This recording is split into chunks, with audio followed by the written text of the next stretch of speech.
Assalamu alaikum everyone and welcome to day 13 of the 20 by 20 Wellbeing Challenge Season 2. It's me, your host Shamil Fazluddin, with my wonderful co-host. Assalamu alaikum everyone. Thank you for joining us once again. This is Shazia, your host. And like yesterday and all the days before, we've had very amazing sessions, riveting topics. And as always, they embody the theme of this year's Wellbeing Challenge, which is a beautiful quote by Imam Ali, which goes, "You presume you are a small entity, but within you is enfolded the entire universe." And like always, today too, we will have a topic, and a very deep topic, from our very own speaker who was part of the Wellbeing Challenge last year as well. Absolutely. Sister Shazia, with your background in journalism, how did you find yesterday's talk? Because it was very interactive, a lot of aspects covered as well. What was your take on yesterday?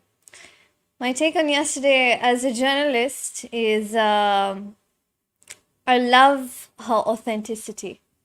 Yeah, when we talk about certain issues, especially when it comes to mental health, we often hold ourselves back from saying a lot of things that are the truth.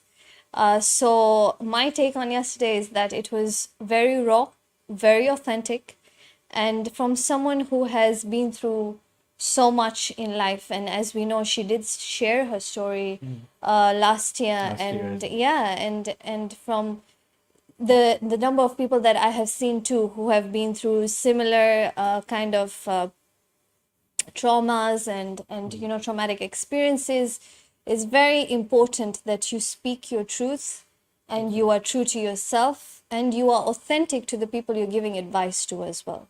Absolutely. We've had this from day one with each and every speaker sharing from the heart, sharing exactly not only what they've learned in their field, but even their innermost feelings and things that they normally wouldn't share out to everyone, just so that we can all take something out of it. Yes, and understand definitely. exactly how to deal with things. So we thank our speakers and we thank you all for being a part of it and for following the Wellbeing Challenge.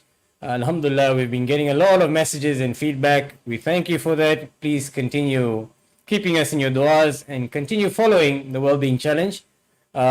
We will be sending out a feedback form closer towards the end. We urge you all to please fill out the feedback form because it helps us to prepare for next year. So from now, I'm telling you that we will have another Wellbeing Challenge next year as well. But inshallah, with that, I think it is time for us to get into who the speaker for today is. Yes. And today we have Sister Sabika Rezavi. Sister Sabika Rezavi is the reparenting coach, is a TEDx speaker, and sits on the executive committees of the Birmingham Mind Mental Health Charity. She has combined her psychology, somatics, and Enneagram background to powerfully convert her childhood trauma wounds to wisdom and took that journey powerfully to the TEDx stage. Sister Sabika guides adults to connect with their inner child wounds, to adopt self-responsibility, and to look after their mental health first, so they can create relationships where they are thriving, not just surviving. And today's topic is unearthing your inner child's hidden traumas. Can we please welcome Sister Sabika Rezavi? Assalamu Alaikum. alaikum. Alaikum salam, both of you. How are you doing today? Alhamdulillah. Thank you for joining us today, Sister Sabika. It's my absolute honor, honestly, and just listening to both of you talk and tuning into some of the workshops that have happened in the past few days. Honestly, the rawness, the authenticity is phenomenal, and that power that you're bringing to everyone else is kudos to you. You're doing so well. Thank you. Alhamdulillah. And it's only possible with speakers like yourself who have been part of the Wellbeing Challenge family. You were there last year and you shared some beautiful concepts and from the heart as well.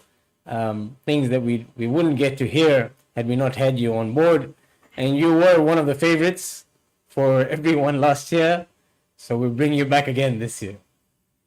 Thank you. You do have this way of puffing everybody up, so thank you for that. Humbly said. Alhamdulillah. But the floor is all yours, please. Thank you. I'll just do a little introduction to myself. Thank you for introducing me. I'll just do a little introduction, a bit more about myself, and then I will share slides as well to facilitate everything that I'm going to be talking about. So as mentioned, my name is Sabika Rezavi. I am the reparenting coach.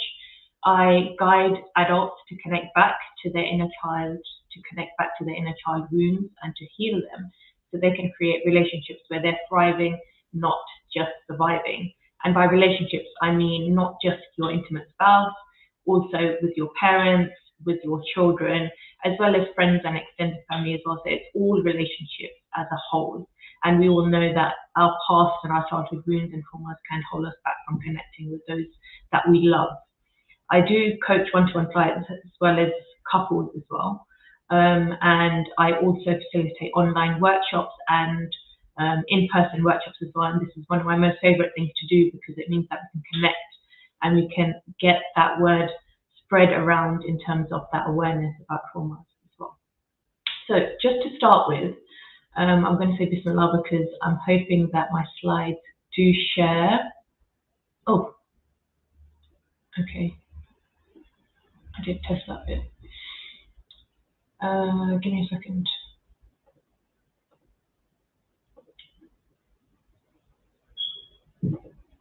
Not very techy. No problem. I think there's the button present. Okay. Click on present. Could be Can you see my slides? Not yet. Yes, it's loading. Yes. There we go. Yes, we do. Yeah. Okay. If you put it full screen, then you'll be able to see. You can There see? we go. Yes. Yay! I love it when technology works for me. Alhamdulillah. Okay, so we're going to start with a bit of definitions here. So just to make sure that we're all on the right page. Some of you might have heard of reparenting. Some of you might have heard of the inner child already. So if you have, amazing, use that knowledge that you already have. But I'm going to give you hopefully something more, or it will be a reminder for you. So the concept of reparenting is for everyone. It's for all adults. It's not just for parents. So this isn't parenting, it's reparenting. Okay?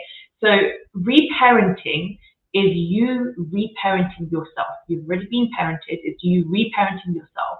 It's you taking on that parental role and saying that I acknowledge I have childhood wounds. I acknowledge I have unmet needs.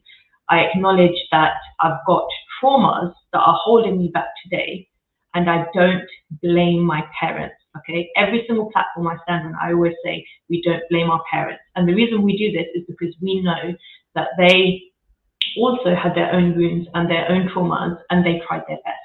So we begin to reparent ourselves by giving ourselves what we need because we know ourselves best without the blame of our parents, and we say, I got this, and we give ourselves what we need. Okay? So reparenting itself is part of psychotherapy. It's a psychotherapy tool that we use. The inner child was first coined by Carl Jung. So the inner child is you. It's little Shamil or little Shazia or little whoever you are watching and connecting with us. They still exist today. That little boy or that little girl exists and sits in your unconscious mind, and you're able to connect with them energetically as well as through your mind as well. So they still exist today, holding on those traumas, those wounds, and those unmet needs stuck inside of you as an adult today. Okay, so I just wanted to bring us all on that same page to make sure that we understand what reparenting is, as well as understanding what the inner child is as well. Okay, moving on to trauma. So some people are scared of the word trauma. And the reason why they're scared of it is because they think that's not me and it can't be me. A trauma isn't only living through a war zone. Okay, it sometimes throws people because people believe that it's only something big that can become a trauma. Anything can become a trauma. Okay, It's how you internalize the event and how you interpret it. So in childhood, your siblings and yourself might have lived through an event or an incident. It might become a trauma for you, but it might not become a trauma for them. And it's because we internalize and interpret things differently. So technically, anything can become a trauma, okay? And what I focus on in the work that I do, especially, is that our unmet needs from childhood can become traumas too, okay? So what do I mean by unmet needs? An unmet need could be, for example, if you think back to childhood, my parents didn't spend enough time with me. They didn't spend enough quality time with me. They were always working, or they were always cleaning or tidying. I didn't get enough attention. That becomes an unmet need. I didn't receive the support I needed through a challenging situation, for example. That becomes an unmet need. It was a need that wasn't met by one of your parents. Maybe you weren't seen enough. Maybe you didn't even receive the physical hugs and affection that you needed as an individual person, okay? So Shamil's traumas or unmet needs are going to be completely different to Shazia's, as well as whoever's connecting with us today, because everyone has individual needs and we interpret and internalize those needs differently. They may or may not become traumas. So in terms of how or why traumas get hidden, in terms of why or how traumas get hidden,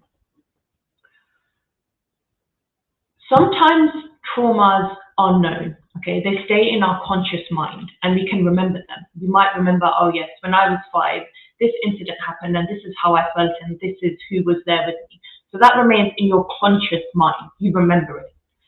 Some traumas are hidden. And the reason why they get hidden, like a puzzle, as you can see in the picture, is because they're too distressing for the conscious mind to hold on to.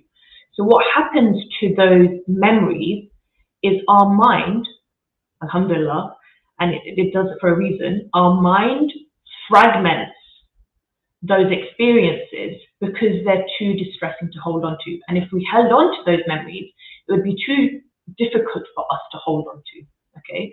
So Allah has given us a mind that fragments those memories and those traumatic experiences into pieces so we don't remember them, so we forget them, because if we held on to them, it would be too difficult for us to go on with life, okay?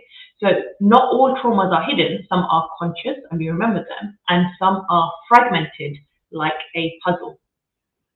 But the danger of it is those traumatic experiences and those puzzle pieces never go away. They're still there, they're just fragmented, okay? And it's dangerous because they still remain as a blueprint for who you are as a person.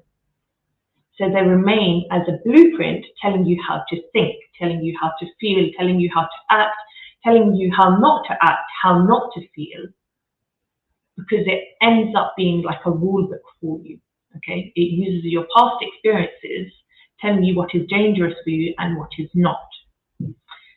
And the reason why it's dangerous is because it makes you different in how you show yourself to be. It changes who you authentically are, okay?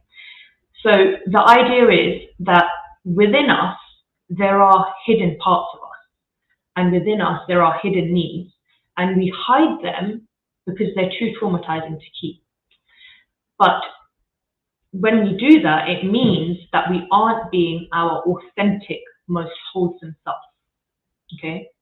So when we have this blueprint of traumatic jigsaw pieces within us, and we don't deal with them and they remain there, it changes how we choose to show up as a person.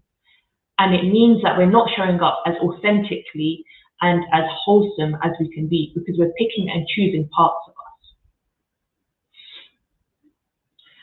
The reason why it's important to understand all of this and to understand how these puzzle pieces are working, what traumas we're holding on to, what memories we're holding on to, is because it affects our everyday life, okay? And it affects our everyday life by way of our relationships. And this is what my expertise is. It's what I niche and specialize in. So this blueprint of traumas that we hold on to affects our relationships. It affects our relationships because we aren't showing up authentically and vulnerably because we're too scared to show our true self. And as you know, you'll all be aware that we are seeing a great struggle in intimate relationships and any relationships, but intimate relationships to be precise.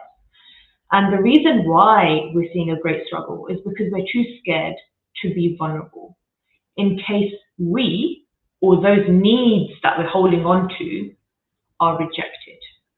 Okay, so those things that are hidden within us, those traumas, those unmet needs, which are traumas that are hidden within us, we're too scared to bring them out because we're scared to be vulnerable in case we are rejected.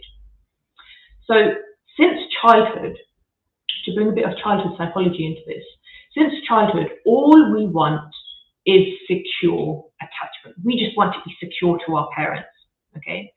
And we do anything to get to that secure attachment, even if it means losing parts of ourselves, not addressing our needs, and not being our whole self, okay?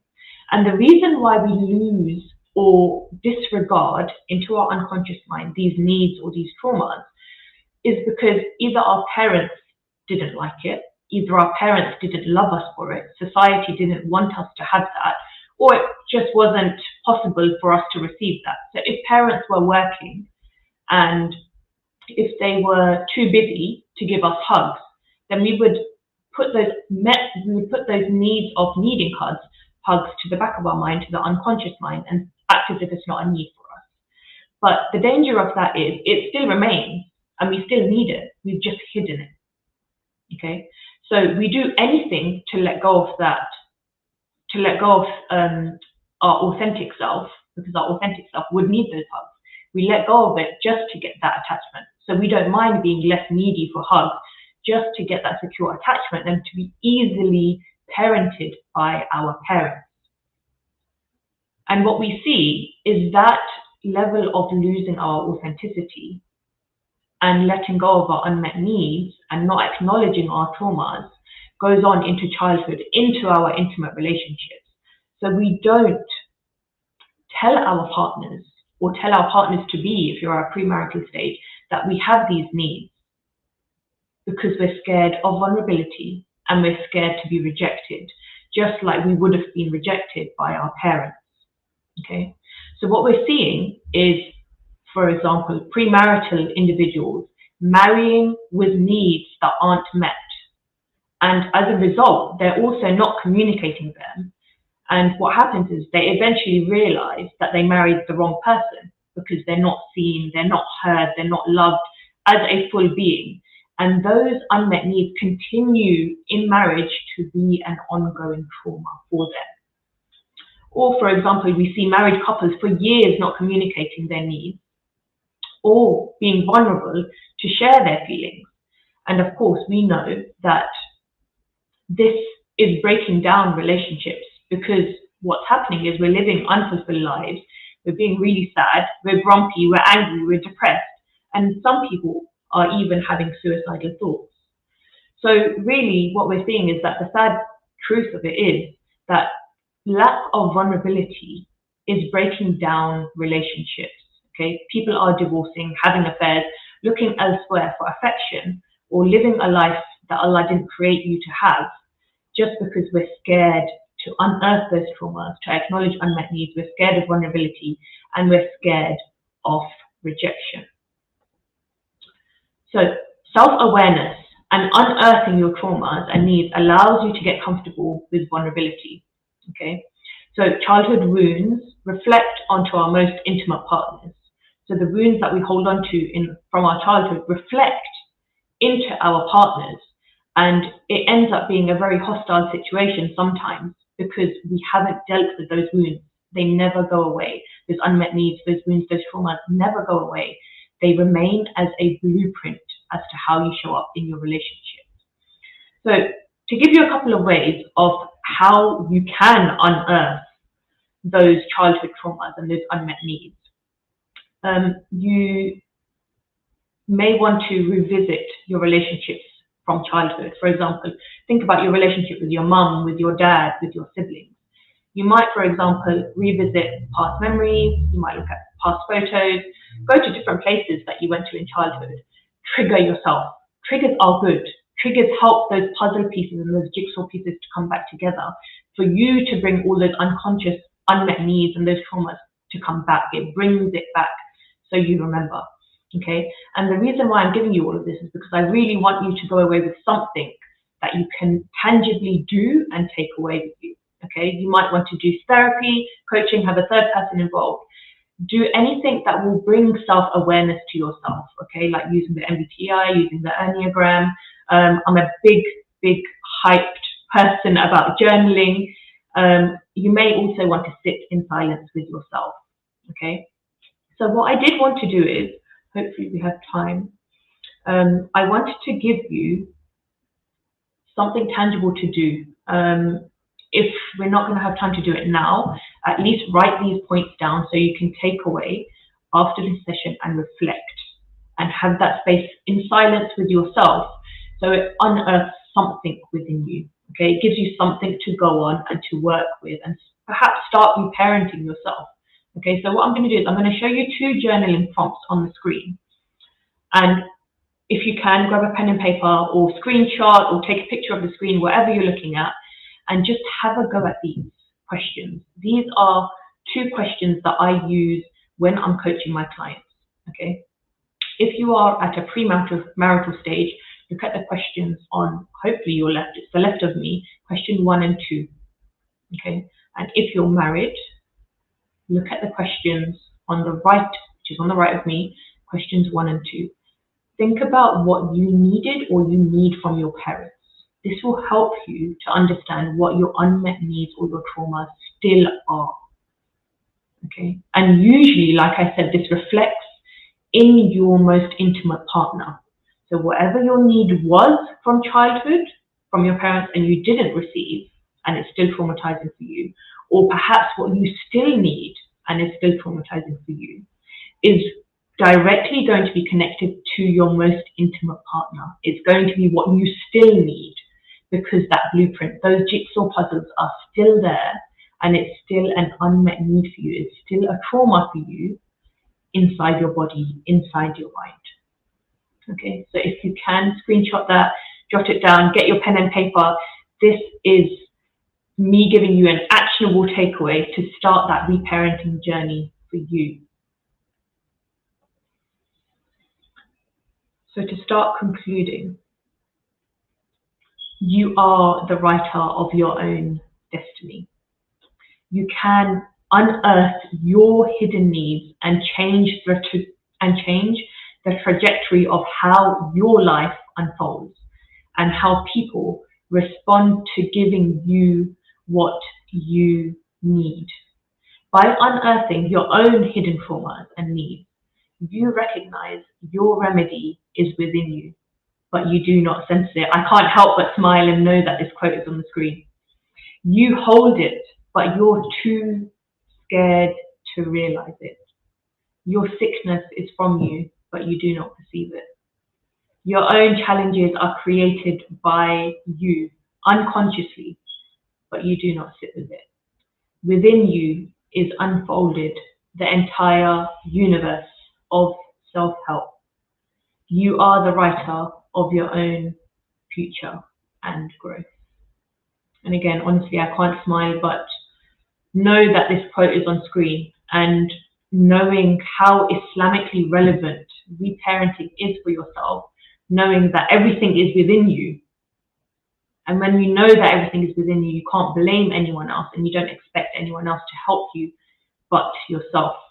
You are the writer of your own future and growth. So if you did want more journaling questions, I have got a link tree. My link tree QR code is up there. They're super handy. I use them in all of my workshops. There's a couple of journaling prompts that you can use. I'm very pro giving out actionable takeaways. So do go and have a look. Go and sit with yourself. Honestly, the biggest, most powerful place to sit is with yourself in silence. So you can do the growth that you need. You can unearth those traumas that you need to unearth and acknowledge those unmet needs. So you can have those vulnerable conversations without fearing rejection and improve your most intimate relationships and all the relationships. Because if you improve your relationship with yourself, your inner relationship, you improve your relationship with Allah, and almost immediately that's going to improve every other relationship that you have with those around you. That is me ending, hopefully on time. I'm going to hand back over to the studio and stop sharing if I can. Superb. Thank you so much for that, Sister Sabika. It was once again this year as well, powerful as always. And I think a lot to take away from. Loved the part that we ended with the quote that we had. Yeah, Yes, our theme. Again, thank you always. Last year, I was part of the audience, and I heard you speak. You had your own session as well as the panel talk, and every time the impact that you make with what you say is greatly, it's really deep, and there's so much to uncover because it's basically all about what your trauma is and how to just heal your inner child. Everything is just connected. It comes down to that. And I think that's what I learned last year for the first time. So, as always, thank you so much for the talk. For now, we'll be heading to the Kahoot. Please do stay with us, Sabika, and we will come back to you with the Q&A session. Brilliant, thank you. I'm expecting quite a few questions today, so stick around. All right, so let's move into the Kahoot. But before we get into the Kahoot, let's go to the leaderboard. Yes. In first place, yes, we have Sister Zara Juma. In second place, we have Sister Rosemary Vazir. And in third place, we have Sister Nazneen. So not to put any pressure on anyone, but if you see the difference between third and fourth place, it's literally like 50 points, 60 points. Yeah.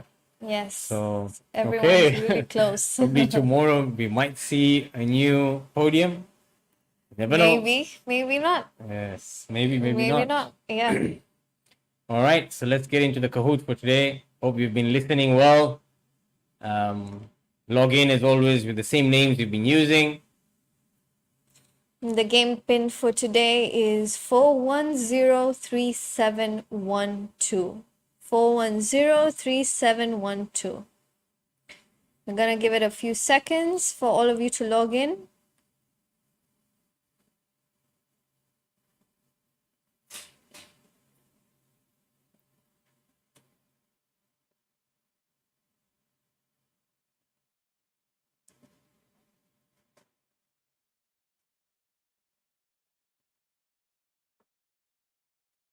As you can see on the screen, for anything you need to reach out for, please reach out. The email address bewell@ksimcdubai.com, or there's a WhatsApp number 043982121. You're welcome to share feedback, or you're welcome to open up. It's 100% confidential, goes just to one person, and inshallah you'll be guided to the right path, the right person to sort you out. Yeah. Okay, so I think we'll give it just a few more seconds before we begin. A few more seconds. And we can begin for day 13.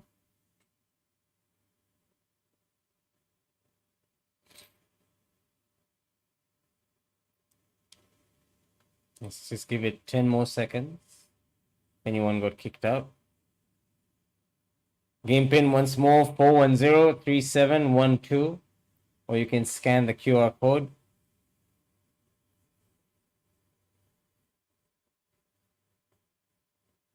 Okay, let's begin.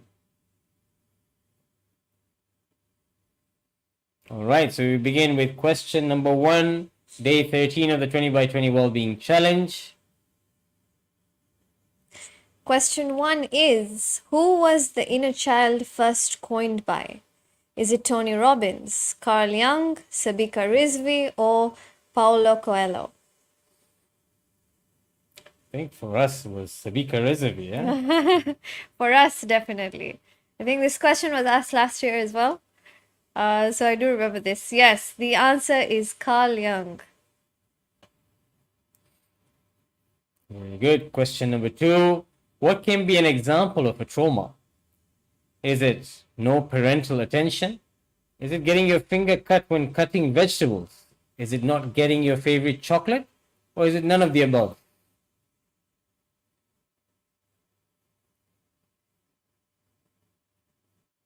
Although I think finger cut when cutting vegetables is also Quite very traumatic. traumatic. But yeah, what did Sister Sabika mention in her talk? Yeah?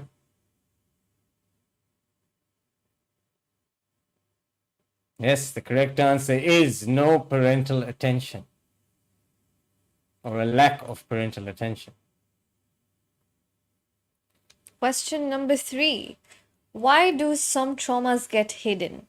Is it because good therapy sessions, good medication, can't think about the trauma, or it's too distressing for the conscious mind to hold on to? Wow, people are very quick in answering. I think we've got almost everyone has answered. Yes, the answer is too distressing for the conscious mind to hold on to. It's 100% right answers. Very well done. Question number 4. Why are we too scared to be vulnerable? Is it fear of the unknown? Is it fear of change? Is it fear of rejection? Or is it fear of loss? Number, why are we too scared to be vulnerable? Yeah.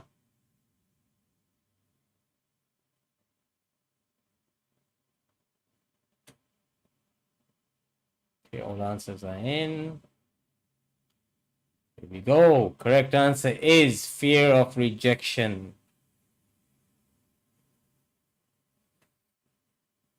And question number 5 is, what can we do to actively unearth our traumas and unmet needs?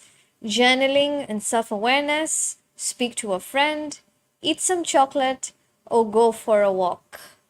I think chocolate has been mentioned quite a couple of times during the Kahoot sessions. Don't look at me. You don't see who's creating the Kahoot. I think you have told them to. Yes, it's journaling and self-awareness. Absolutely, 100% getting that right. And question number 6, based on our daily activities for double points. What picture is on the top right corner of the activity box for day 13? Is it a snail? Is it a shell? Is it some coral? Or is it a fish?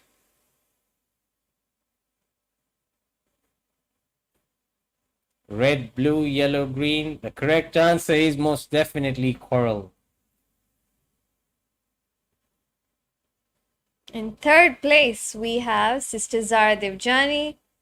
Second place, we have Sister Sayada. And in first place, we have Sister Sayada Masuma. Very well done to everyone. And I think we can move on to the Q&A for today. Sabika, thank you for coming back. As always, to everyone, any questions you wish to ask Sister Sabika, we have the comment section open on the link. Please type in your questions and inshallah we'll bring them up for Sister Sabika and you'll get your response.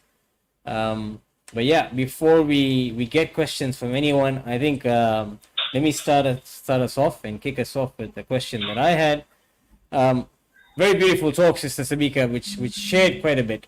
And I wanted to ask you, so in the whole concept of reparenting and having an inner child, do you find that there are instances where, as I'm growing up, everything that I want additional, I'll keep coming back to the fact that, I didn't get this when I was young.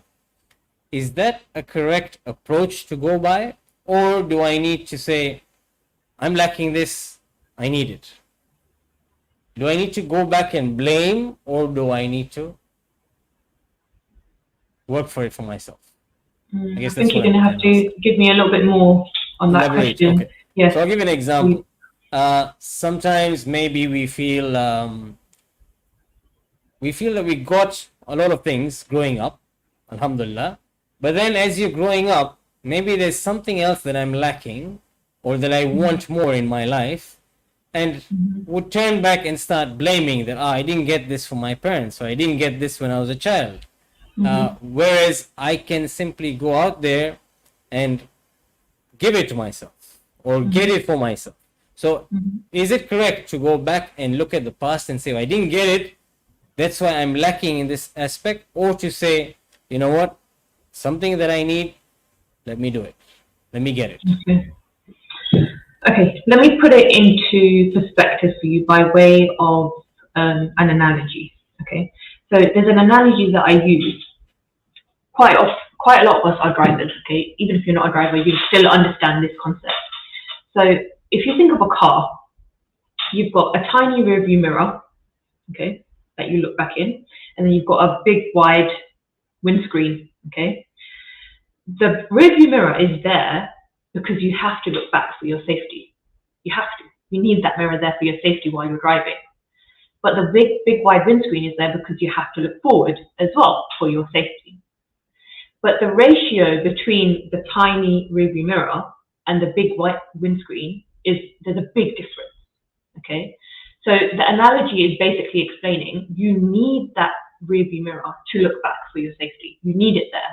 But in comparison, how much you look back to how much you look forward is the same ratio of that windscreen, that rear view mirror to that big windscreen.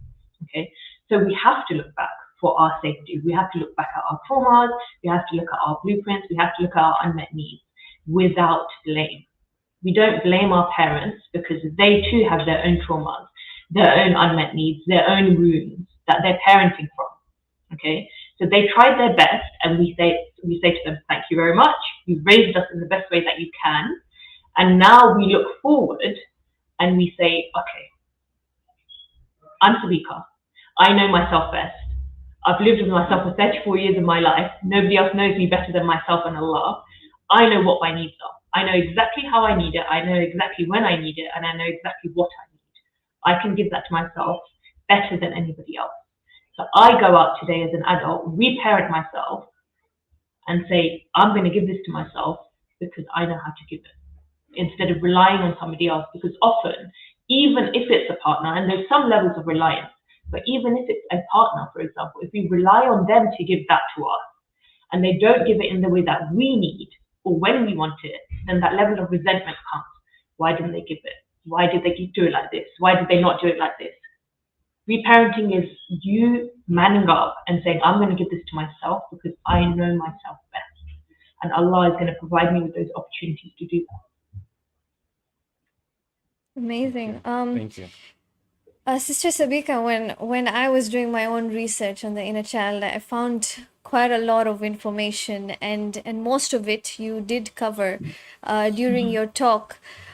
When we talk about the fact that we have wounded inner childs or children, or our inner child is wounded, how do we know? Because awareness, because like his question states that only when we are aware of our wounded inner child can we take the first step to healing it, right, or helping it. What are some of the ways we can identify that our inner child is wounded? So, like I mentioned when I was talking with the slides, our inner child wounds or unmet needs or traumas get reflected onto our most intimate partner. Okay, it doesn't have to be a spouse.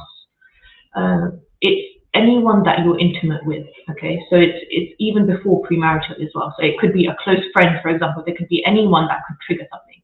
But the way it's designed is when you are in that marital relationship with your intimate partner, that is the key person that is going to trigger, and it's designed in such a way by Allah subhanahu wa ta'ala that marriage is the most difficult but the most place of support at the same time. Okay, so the way that you can recognize it is if you are dealing with challenges or ongoing conversations or challenges that aren't being met in your marital relationship. Or, for example, you're at a premarital stage and you're constantly going through and meeting these partners that just feel like they're the same, they're the same, they're the same. It's like they're the same person, but a different person, and those same challenges are coming up. Then you will notice in yourself that there's something inside of you that is not being met. You're expecting other people to give it, i.e. the spouse or the partners that are coming along, and it's not being met. So there's something there that isn't being met that is inside of you, and that is the biggest factor that you will give you that recognition of, oh, there's something missing inside of me. So an unmet need or a trauma is equal to there's something missing inside of me, I need to give that to me. Or something happened to me and something wasn't given to me in that incident or situation, so I need to go and give it to myself. Because what happens is we, from childhood, all we want is attachment, right? So we want to attach to people and we want them to give something to us. So reparenting is all about saying, I'm going to attach to myself and I'm going to now give that to myself. And the way you do that is looking at your triggers. What are situations, what are constant challenges that keep coming up that are recurring, that are not making you feel good in yourself? And it's those not feeling goodness that is going to identify that you have got unmet needs. So if you're not happy and thriving, you've probably got unmet needs and traumas. Okay, fantastic. So, Sister Sabika, there's no roadmap or there's no clear way of bringing up your children? I mean, every parent will be different in how they raise their kids, how they raise their children. Obviously, my parents' generation was different, and their generation was different. But isn't there a fine line between me saying I want to give everything to my child, so I go out and I absolutely spoil them in every aspect, and then when they go and get married or get into their life on their own, feel the need to feel that I need it all. I got it, why shouldn't I get it now?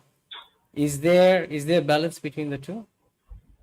I didn't understand the last bit. I got it, but why don't I get it now? So if, just to make sure we're on the same page, their parents gave them everything in terms of materialistically, emotionally, all that kind of stuff. Why don't I get it now? What do you mean by that?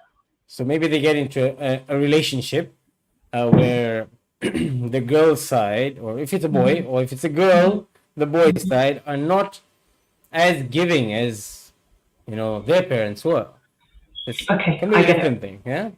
I get it. Yeah, and this is the difficulty of matching two people together and marrying, and this is why it's so challenging, right? And it goes back to, why did you choose to marry that person? And often what happens is, when we're choosing a spouse, i.e. at that premarital stage, we aren't that self-aware of our wounds and our traumas and needs that we have or that we need from that partner. And we end up marrying someone not being aware of what those are, okay? And often we find the grass is always greener on the other side. So there may be something or another, lots of things that you receive from your parents and something or another that you didn't. So you might marry that person thinking you're going to receive that tiny need and I don't need everything else. And your partner is going to be maybe in the same boat in terms of they also don't have that self-awareness. And this is why it's important to have that self-awareness before you get married. So you understand what your needs are, and also what you're looking for at the same time.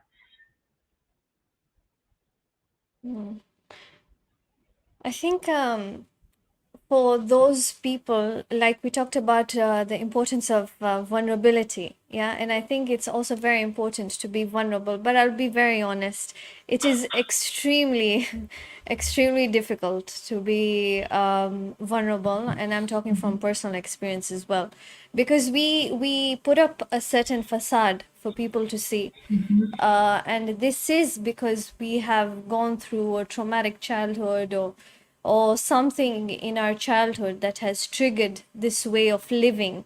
And I did come across a word while I was researching. It's called enmeshment, right? And the loss of self. So we don't know our authentic self because we have put up a facade, and because maybe we weren't loved for the real us, or because now we think we're stronger this way. I'm protecting myself from getting hurt, right? Because it often Absolutely. happens. And then for the people who feel that maybe, okay, I can let my guard down with this certain person, and then eventually they go and hurt you as well. So does that trauma get deeper? And what is a way that for people like me to be more vulnerable? Because not we know the world that we live in, that there's judgment, there's lack of trust. How can we be our authentic self or find who we truly are? I think that's my question. How can we find who we truly are? You're right in terms of us. The challenge that we do face is a lot of us are not authentically ourselves.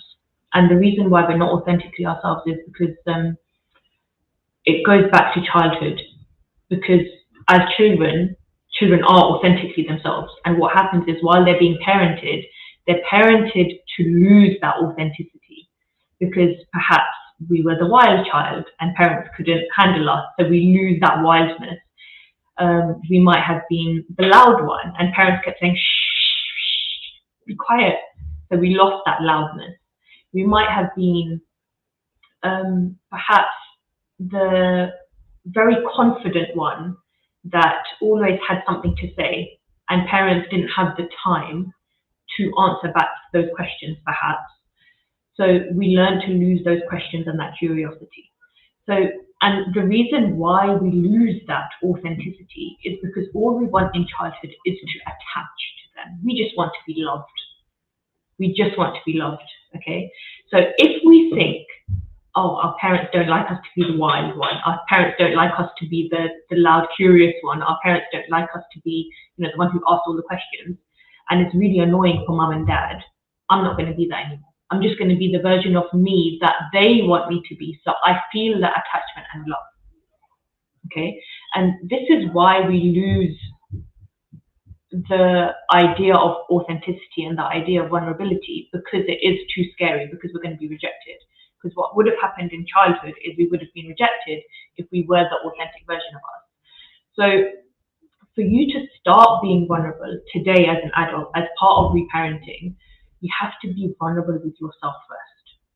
Okay? And this is why I say the most important relationship is the relationship you have with yourself. When you have the vulnerable relationship with yourself in terms of sitting with yourself and acknowledging what your actual needs are. If you acknowledge what situations bring up sadness for you, what situations you hide from because it brings up a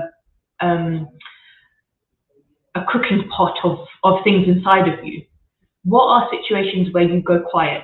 What are situations where you feel numb in your body? And this is where automatic comes in. It's really just observing yourself and being vulnerable with yourself. That's what vulnerability is. It's just telling the truth. So when you start being vulnerable with yourself and you start that journey of self-awareness and you understand who you are authentically as a wholesome being, I guarantee you will be on that path of greater jihad, of it being you understanding yourself. And when you're on that path and you're on that challenging journey to understand really and truly who you are, while having the intention of man arafa nafsahu faqad arafa rabbuhu, whosoever knows himself knows his Lord, it means that Allah will always be on your journey. So when you start being vulnerable with yourself, Allah will bring those people to you that are soft and compassionate and will hold that space, safe space for you to be vulnerable so you don't get hurt.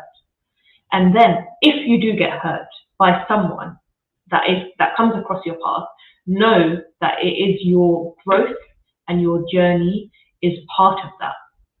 There's some sort of learning through that person, through that hurt, that is going to help you to heal and understand and be more vulnerable with yourself. Because when you get hurt and you go back and sit with yourself and be vulnerable, then you understand what hurt you. Why did it hurt you? What did I not receive that it's hurting me? What do I need more of? So when you get hurt, you ask yourselves the right questions. And other than that hurt, Allah will always send you people that are there with their safety and their compassion and that safe space to give you that place to flourish even more. Allah, subhanallah, that's amazingly put and amazingly said, Sister Sabika. I think the crux of it, as you've been saying again and again, is that we don't blame our parents. It's just something that we need to put back into our lives and understand what is it that we need, and to move on and to try and give out the best as well. I think we have a question that's come in. Can it be also an excuse to keep away from responsibilities? A person has not expanded on this, but I don't know if you can just repeat that again, please. Can it be also an excuse to keep away from responsibilities? Okay, I'll put my in the context of reparenting and all, can it be an excuse to keep away from responsibility? Keep away from that responsibility. Everyone is on their own journey, and everyone has their own responsibility to pick up their own healing, their own awareness, their own growth. Okay, everyone has their own responsibility. Some people never get there, and I'm going to be honest, some people never get there. And there's going to be so many people who are buried, not going through that journey. Some people get there at a very young age, and they start that journey. So it's not an excuse to not start that responsibility and to not have that responsibility. And everyone has that responsibility. And there's a saying where everybody is made on purpose with a purpose. And the concept is that if you don't understand that you're made with a purpose and what your purpose is, then you're never going to be on that self-awareness journey. And the reason why you don't have that excuse, and you shouldn't be allowed to have that excuse, is because you've been made on purpose for a reason. Everyone is brought here onto this earth to grow. And if you're not growing, then simply put, you're dying. And it's not me saying that, it's nature. If something isn't growing, it is dying. There isn't any excuse to not grow. But all of that being said, we cannot force anyone to grow. Everyone has to choose to grow. Everyone has to make that decision in themselves to grow. And we see this often within marriage couples. There may be one of the partners that is very willing and wanting to grow together or within themselves, and then the other one doesn't. And often we find that there's a challenge of one of the partners wanting the other one to grow, and one of them using perhaps having an excuse of not growing. And it can make the situation very difficult. You can't change anyone, you can't force anyone, you can encourage, but nobody has that excuse to not grow. It's everyone's responsibility. We're here for a reason. We go back to Allah and we all know we go back to Allah. So we have to have something in our hands to say we achieved this, and that ultimate goal is growth and understanding who we are authentically. Because if we understand who we are authentically, it goes back to the hadith, we understand who Allah is, and that is our journey in this life. I like that. We're created on purpose for a purpose. That's great. Beautiful. Sister Sabika, I think maybe we get into one final question before we get into the closing. We all, as I said before, there's no roadmap, yeah? But as per you, what do you think are the good aspects, the good steps to implement? Because you've studied all of this, you've gone through all of this. As a parent today, what are some of the things that we need to look out for? I'm not saying everything, but just a few pointers that we can probably implement. In terms of parenting or reparenting? Absolutely. Parenting. In terms of parenting our children? Yes. Okay, first and foremost, I absolutely agree. There isn't one journey path. Everyone's journey path is going to be absolutely different. Okay, a couple of points to take into consideration. Start reparenting yourself. Okay, that is always going to be the first and foremost step. The reason why you should start reparenting yourself is because often what happens is we parent our children from our own unmet needs. So, Brother Shamir, using the example that you used of my parents gave me everything, okay, let's say materialistically, emotionally, okay, let's just say materialistically, for example, they bought me everything, okay? So what I'm now going to do is, I thought that made me really happy. So now I'm going to go off and give all of that to my children. I'm going to make sure that my children have everything. They're going to go to all of the clubs. They're going to have, school clubs. They're going to have all of the toys. They're going to have all of the Xboxes and all of that kind of stuff because I got it and it brought me all of this happiness. But I'm also a really busy mom. So I'm going to, do all of my work and make sure that I'm working 9 to 12, for example, but make sure that I buy everything for them. What happens if we don't reparent ourselves as parents is we parent our children from our own unmet needs or our met needs. So what I did was, my parents bought me everything, I'm going to give that all to my kids. But what I didn't pause and do is acknowledge my children and look at their needs. So without reparenting yourself, you parent your own children like yourself, but they're not you. So Shamil, your kids are not you. Shazia, yours are not yours. And anyone else who is listening, your kids are not you. They are individuals as themselves. So often we find we give to our children what we got because we think that's what's going to make them happy, but they are different. And then sometimes what can happen is the flip side. What we didn't get, we give all of that to our kids because we think I didn't receive any of that. I'm going to make sure I give that to my kids. But that's also not parenting them from looking at them.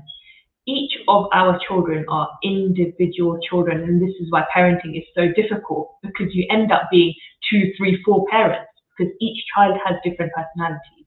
Okay, so the first step is going to reparent yourself and understand your own unmet needs and traumas. So you can unblindfold yourself and look at your children individually, okay? And then the second most powerful step, especially when it comes to parenting, is just observe your children, okay? So each child, like I said, is different. Understand what their love languages are. Don't take love languages lightly.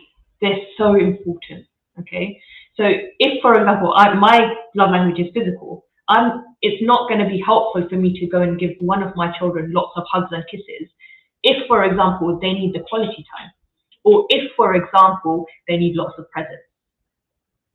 So understand their individual love languages and give that to them. Observe them, sit with them, understand what they need, ask them. We underestimate asking someone, how can mama or how can baba be more present for you? How can I show you love? What can I do to show you love? How can I love you more? Ask them. And they will tell you. Observe them and parent them individually as individual children. Because at the end of the day, we're not making more little Shamils in the world. We're making more little children that you have. That's it. We don't want another version of you. We want the versions of that Allah has created you to be, your children to be, and that's it. And that's their haqq. They have that haqq to be raised as individual people and to be raised as the Ansar of the Imam of our time. If we raise them as from our own blindfolds, it means that we are not raising them to their capabilities. We want them to be more than us. And they can be more than us if we raise them authentically and allow them to be authentic in that way. And then I would say the third step is to, other than their love languages, to also parent them differently in the way of disciplining, talking, understanding how they individually need their goals set. So each child should have their own goals in terms of how they can best improve, and it's facilitating that. So if, for example, there's my Thai club, doesn't mean that all of your children need to go to that. There might be one child who physically needs to feel a bit more confident. Let them go to it. So it's individually recognizing what they need as individual children to be raised as the Ansar of the Imam of our time, because that is our ultimate goal. Absolutely. I think that's very, very important. Reparenting ourselves before we get married also, and when we're raising our Every children step, as well. It's every very step of the way. important. Yeah, every step. Absolutely. Yeah, beautiful, beautifully put, and thank you for those. At least getting those pointers that we know. This is what we need to focus on. And Sister Sabika, as always, it's a great pleasure of ours to have you on talk with us. And now that we have you, we've always had you part of the family. But do note that now that we have a studio, inshallah, we'll be doing much more. There's more plans, so we will most surely, I'm telling you from now, come knocking on your door once more. Inshallah. Thank you so much, Sister Sabika, for all the talks that you did this year and last year. I think it has really impacted our audience and ourselves as well, right? Absolutely. Yes. So And- thank you so much. And we'll be sharing your contact details, your Insta handle, if that's okay. And even the QR code that you sent, the lime tree, yeah. Send that to me, and then inshallah we'll forward that out on the group. But until next time, again, we say thank you from the bottom of our hearts. Thank you so much. Honestly humbled to be able to serve, and so passionate. I'm so passionate about reparenting and the help that it can bring people. So yeah, thank you for giving me the opportunity to serve, and I hope everyone takes, even if it's one thing, take one thing away, actionable takeaway. Definitely. Thank you so Inshallah. much, Sister Sabika. Thank you. Okay, and it's time to move on to the last part of the show today, which is the The book. book of the day. Yes, the book of the day is Lighter. It's called Lighter by Young Pueblo. And it's a book about letting go of the past, connecting with the present, and expanding the future. And this is the excerpt. The understanding of self-love that makes the most sense to me is much more internal. It is the way you relate yourself with compassion, honesty, and openness. It is meeting every part of yourself with unconditional acceptance. From the parts you find easy to love to the rough and imperfect parts that you try to hide from. Self-love begins with acceptance, but it does not stop there. Real self-love is a total embrace of all that you are, while simultaneously acknowledging that you have room to grow and much to let go of. I love how all of these fall in with the talk of the day. I mean, it beautifully summarizes reparenting yourself. Yes, Yeah. definitely. And even the quote of the book says that, can we have the book up again, please, if you don't mind? Yeah, let go of the past. Sister Sabika shared the analogy Yes. of the rear view mirror. The rear view mirror, and definitely it all just comes connected. together and it's connected, and it's also connected to our theme. Right? Absolutely, absolutely. Once more, we thank you all for logging in. Inshallah, we'll be sending out the recordings for those of you who've missed it. But we're here every single day. Day 14 tomorrow, and once more, another powerful speaker tomorrow. We'll be sharing that on the group. But until tomorrow, same time, same place, we wish to say to everyone out there a good night, a God bless, and goodbye to you. Thank you.